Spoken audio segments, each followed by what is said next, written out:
Hi everyone. This part of the webinar is recorded. Unfortunately, due to some problems of YouTube, we couldn't continue our live streaming. Suddenly, I wasn't on air anymore. So we decided that I finished the presentation that I had regarding planning and teaching 5B business and management that I will share with you this last part of the webinar, which will be recorded. Thank you for your patience and thank you for all these comments that you have shared with us and that I have all gathered them so I can create a sum up email for all of you. So let's see where we stopped during the live webinar. We were at this part here where we were discussing about activities for the class where we want to check the understanding of the students.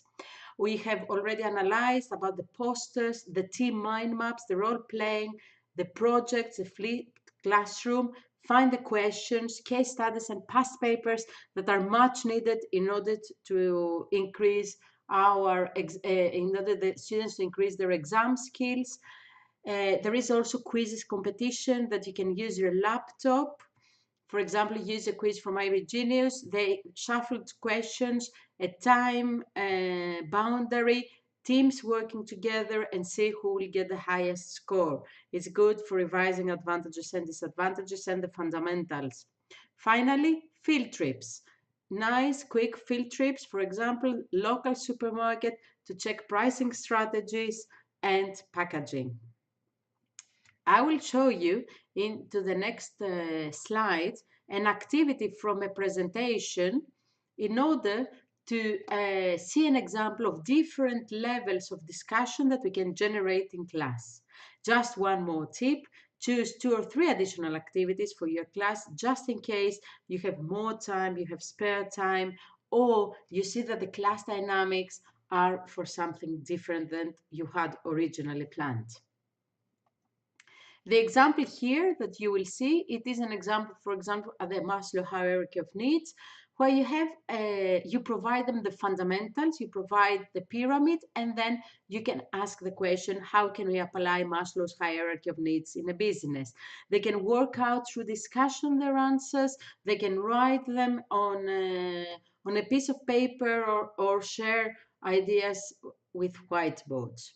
Then you can come back to the framework of advantages and disadvantages so that they start connecting the theory, the hierarchy of needs in application, and the advantages and disadvantages of the hierarchy.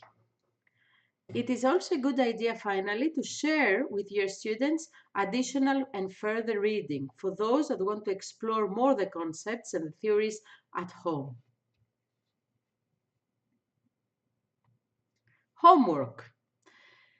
What about homework? The first thing we need to take into consideration, it is our time management regarding the marking of the homework. However, homework is needed for the consistency of the syllabus. It is important, as we said and before, that we plan the terms in a way that are aligned and with other internal deadlines, such as the internal assessments and the mock exams. The syllabus overall must have finished around 4 to 5 months before the actual exams so that you have enough time for preparing the paper one and revising. Homework should be aligned with these needs. We can have homework projects, homework the flipped classroom we already discussed, quizzes that are auto-marked and they generate a report for you so that students have a consistent effort every week, but you don't need to mark every week. And finally, your marking can be kept for past papers and Quegis essays. And of course, drafts of internal assessments. If we move on to the if we move on to the quizzes that are auto-marked and generate reports, we can see that actually by using, here's an example that you can see also in the free demo, by using a quiz like that, the students can study the chapter, not like a magazine, but actually understand the theory. So they are ready the next time you meet them in classroom to apply to case studies. And also by this way, they enrich their business terminology. How we will provide assessments and feedback. Remember that marking from the teacher is not it is not the only way of improving and for getting feedback. Peer assessments are excellent. Working on an essay, then having a peer assessment, getting ideas from other students, it's an excellent idea in order to create model answers or model essays that are at the level of a 17 years old teenager. You can also tell them to do self-assessment and a self-reflection based on their homework or on a test. Assessments and feedback overall should be aligned within your department so that you have a feedback policy that it is flexible and gives the students the opportunity to get feedback in different ways. Revise, revise, revise is the final tip that you should take into consideration when you do your planning.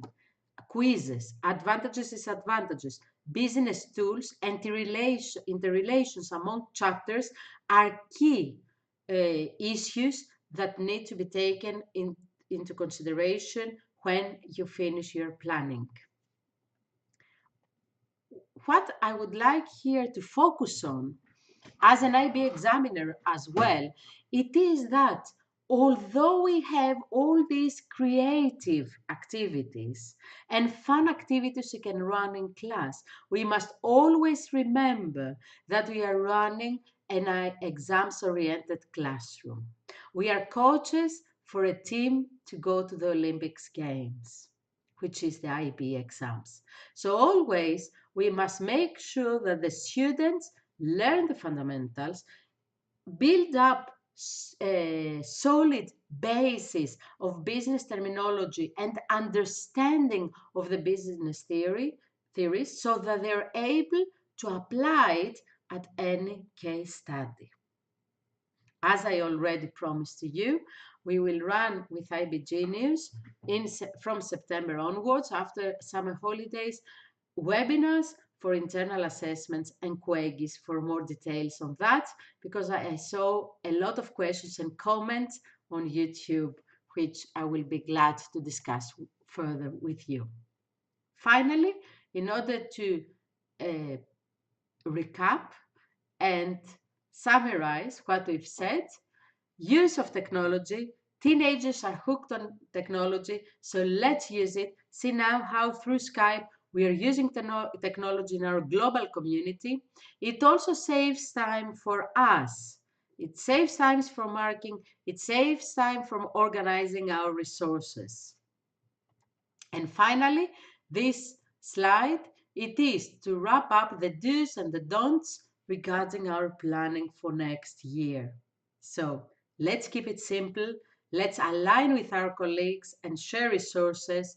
Let's make our life easier with technology. Let's try new things. Let's challenge ourselves. And let's be reflective on what worked well and what went wrong. However, let's not just copy and paste from the previous years. Let's not introduce too many theories, too complicated activities during a lesson. Let's not be bureaucratic and too detailed. We need to save time. It is not balanced, for example, to plan a 40 minutes lesson and planning to take 3 hours. I would like to thank you at this point for your participation. 73 participants from 20 different countries. We are a wonderful global IB Business Management Teachers community. I hope to meet all of you online into our new and future webinars, and I remain at your disposal for any questions you may have. I will share with you all the resources of this webinar. I will group all our ideas together so that it is a collaborative result.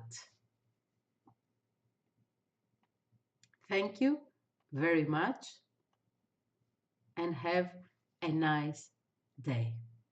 Bye-bye.